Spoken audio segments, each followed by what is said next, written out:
Bonjour à tous et bienvenue sur ma chaîne Pixel et Vecteur. Aujourd'hui on va encore parler de Bridge, mais Bridge par rapport à Lightroom. Alors, effectivement, les utilisateurs de Lightroom vont se dire que Bridge est quand même très proche de Lightroom. Alors pourquoi utiliser l'un plutôt que l'autre? En fait, la réponse, elle est très simple. Le Bridge, c'est véritablement un logiciel pour que vous puissiez voir vos images tout de suite. Mais je dis bien voir vos images, vous n'avez pas besoin de les importer dans un catalogue. Je m'explique, si je viens ici dans Lightroom, vous voyez que j'ai un catalogue qui s'appelle Photodef 2024, dans lequel j'ai des sous-dossiers, dont lequel il y a par exemple USA septembre 2023, et dans lequel il y a un sous-dossier qui s'appelle 13 septembre. Et j'ai importé, vous voyez, les photos dans le catalogue. J'ai créé mon sous-dossier qui s'appelle donc USA septembre 2023, ça c'était ce qu'il y avait dans ma carte photo. J'ai importé toutes mes images et après j'ai pu travailler dessus. Donc il y a tout un processus. Quand vous êtes dans Bridge, eh bien le gros avantage c'est que vous prenez votre carte, vous la glissez sur l'icône de Bridge où vous faites Bridge ouvrir par exemple, et vous ouvrez toutes les photos dans votre carte et vous pouvez les voir instantanément. Et c'est ça qui va vraiment être l'intérêt de Bridge. Alors, d'un autre côté, on va pouvoir se dire, oui, mais enfin, dans Bridge et dans Lightroom, il y a des notes, il y a des libellés, il y a des mots-clés. Et donc, pourquoi ne pas pouvoir utiliser les deux de manière, on va dire, dissociée, comme vous le voulez? Et tout simplement parce que ça ne marche pas, ou ça marche très mal, et les modifications que vous devez faire sont très compliquées. Vous allez voir, je vais vous montrer. Alors, premièrement, il y a une chose par défaut qu'il faut savoir, c'est que si vous voulez que vos libellés Bridge et que vos libellés Lightroom correspondent, il faut que dans le Bridge, vous alliez donc dans les préférences, qui s'appellent maintenant réglages si vous êtes sur le dernier système de Apple, ou sinon ça doit continuer de s'appeler préférences. Et là, quand vous êtes là-dedans, vous allez chercher, là-dedans, faut que je le retrouve, étiquette et notes. Et là, vous allez installer dans les 5 éléments-là, exactement les mêmes noms que dans Lightroom. Mais vraiment, s'il y a des espaces, s'il y a des accents, tout doit être exactement pareil. Vous voyez que là, j'ai Instagram développement, nanana, ok.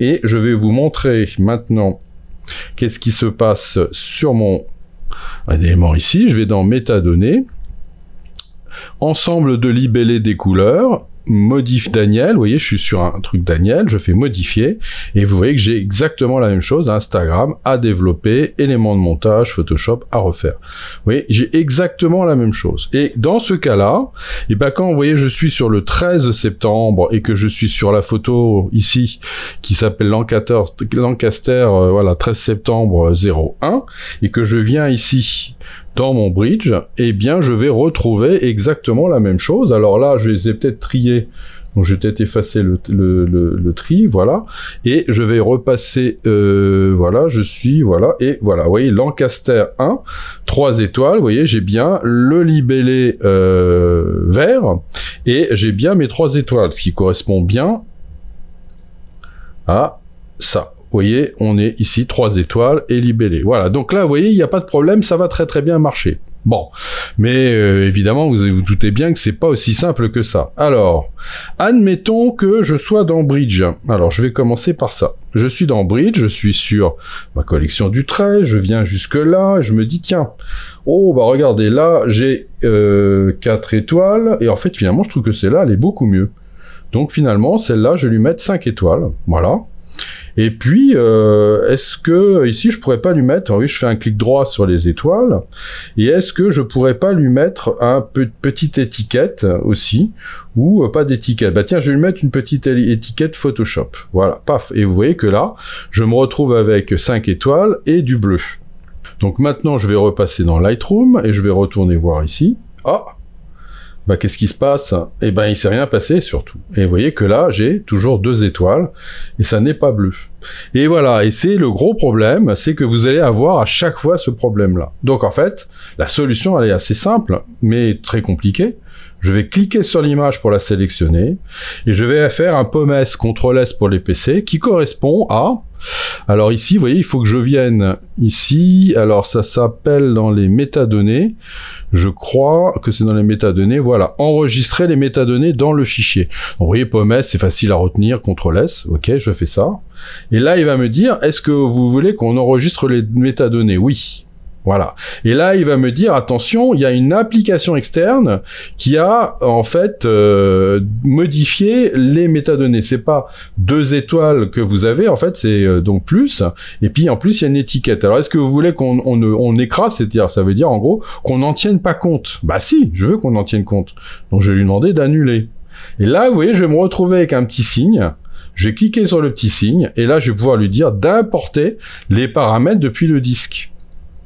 Et là, je vais bien me retrouver avec mes 5 étoiles et mon libellé bleu Photoshop. Vous voyez, comme c'est vachement simple, hein, vous voyez, tout ça à chaque fois. Donc, franchement, c'est vraiment pas très praticable. Donc, moi, je veux bien. Hein. Pareil pour les métadonnées. Vous voyez qu'ici, j'ai quoi comme mot-clé? Bah, j'ai juste eu ça. Ok, bah ici, je vais lui dire que je voudrais mettre façade et mur. Voilà. Ok, très bien. Bon, bah voilà, ça y est, c'est fait. Bah maintenant, si je repasse ici, dans mon bridge, et que je regarde ici, et que vous voyez que je reviens sur cet élément-là, et ben j'ai bien façade des murs, mais ils sont pas cochés. Bah c'est pas une bonne idée, ça. Alors, je reviens sur bridge, sur Lightroom. Vous voyez, j'ai bien ici, et ici, je vais lui dire POM-S. Voilà, je vais lui dire enregistrer. Alors là, je peux ne plus afficher. Moi, je le laisse simplement pour que vous le voyez. Voilà, très bien. Et là, vous voyez, je l'ai bien enregistré. Donc, ça veut dire que si maintenant, je retourne dans le bridge, et voilà, et là, ça s'est fait. C'est-à-dire qu'il a fallu que ça se rafraîchisse. J'ai été ici, je suis revenu ici, et là, maintenant, ça s'est bien installé. Donc, ça peut être une possibilité de temps en temps. Vous vous dites, tiens, ici, je prends cette image-là. Voilà, j'ai bien mes 5 étoiles, ok, et je me rends compte que il n'y a pas les mots-clés. Bon, alors, moi, je voudrais mettre les mots-clés façade et mur. Ok, bon. Si vous voulez mettre un autre mot-clé, mais alors moi je connais mes mots-clés dans Lightroom, je vous conseille de garder des mots-clés que vous avez déjà dans Lightroom.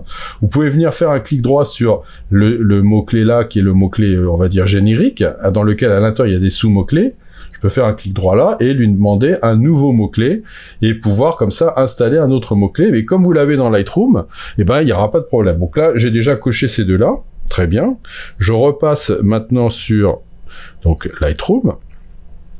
Et je viens donc sur ma petite croix, elle est là, hop, je viens cliquer là-dessus, et là vous voyez qu'il n'y a pas les mots-clés. Maintenant si je fais POM-S, voilà, et que je lui dis de continuer, voilà. Là, même chose, vous voyez, j'annule, alors là je peux mettre ne plus afficher, je viens ici, et je lui dis d'enregistrer, et à partir de maintenant, j'ai bien façade des murs qui sont ici. Donc ça peut être éventuellement, dans certains cas, la possibilité de rajouter des mots-clés là où vous pensiez en avoir mis, vous en avez pas, vous êtes dans Bridge, vous avez envie de les rajouter dans Bridge, bon, vous pouvez le faire, c'est pas impossible, mais vous pouvez vous rendre compte que c'est quand même un peu compliqué. Je vais aller un tout petit peu plus loin. Je vais prendre le 15 septembre. Voilà, le 15 septembre, vous voyez que j'ai des photos. Ici, tiens, il n'y a pas de libellé, je vais en mettre. Alors, je mets n'importe quoi, on s'en fout. Voilà, je vais refaire ici. Voilà, très bien. Là, je vais en mettre encore un. Mettre Photoshop. Et puis, celui-là, on va mettre aussi Photoshop. Voilà, j'ai des libellés, etc. Parfait. Donc, on est au 15 septembre. Je vais revenir maintenant sur Bridge. Voilà, et je vais donc passer au 15 septembre. Je vais éventuellement cliquer sur la petite flèche ici, je vais aller au 15 septembre. Voilà, et là, vous voyez que, au 15 septembre, eh bien, j'ai des étoiles, mais uniquement là où il y a des libellés. Ah, ça c'est bizarre ça. Vous voyez, regardez, à chaque fois qu'il y a des libellés, j'ai des étoiles, mais des notes. Mais là où il n'y a pas de libellés qui ont été créés, eh ben, il n'y a pas de notes. C'est quand même très très bizarre ça aussi. Tiens, j'en ai une là, mais j'en ai pas là, donc bizarre. Alors, regardez ce que je vais faire. Je vais revenir dans Lightroom. Je vais sélectionner toutes mes images, POM-A, donc tout mon dossier, et je vais faire un POM-S. Voilà. Alors là, évidemment, j'ai pas beaucoup d'images, hein, heureusement, sinon ça aurait mouliné pendant un certain temps. Mais en attendant, maintenant, si je reviens dans le bridge, eh ben, mes étoiles sont apparues. Voilà. Voilà, donc vous voyez qu'il y a bien un rapport entre les deux logiciels, il n'y a pas de souci à ce niveau-là, mais c'est quand même assez complexe. Donc moi, je vous conseille plutôt d'utiliser le Bridge pour voir des images, simplement, vous avez envie de les voir. Je vous rappelle que vous pouvez cliquer et faire espace et vous voyez votre image en grand, ça vous permet éventuellement de les voir à tout moment, et que, surtout quand c'est pas vos images à vous, ça vous permet de les voir. Si c'est des Illustrator, des Bridge, vous pouvez les voir, des InDesign, des vidéos, vous pouvez les voir, c'est super. Mais après, quand vous voulez vraiment travailler sur votre catalogue, faire des choses très sérieuses, je vous conseille de tout faire dans Lightroom et de ne pas vous occuper du Bridge. Et éventuellement, si un jour vous êtes dans Bridge et vous dites tiens, pourquoi là il n'y a pas tel mot-clé, tel truc, à ce moment-là, vous pouvez toujours les rajouter dans Bridge et éventuellement faire un petit donc rafraîchissement avec le pommes et tout ce qui va suivre par la suite. Voilà, mais sinon, voilà, c'est vraiment deux logiciels très différents et le Bridge en aucun cas ne va venir remplacer les fonctionnalités de Lightroom. Et ben voilà, je vous laisse méditer là-dessus et je vous dis à bientôt pour de nouvelles aventures sur Pixel et Vector.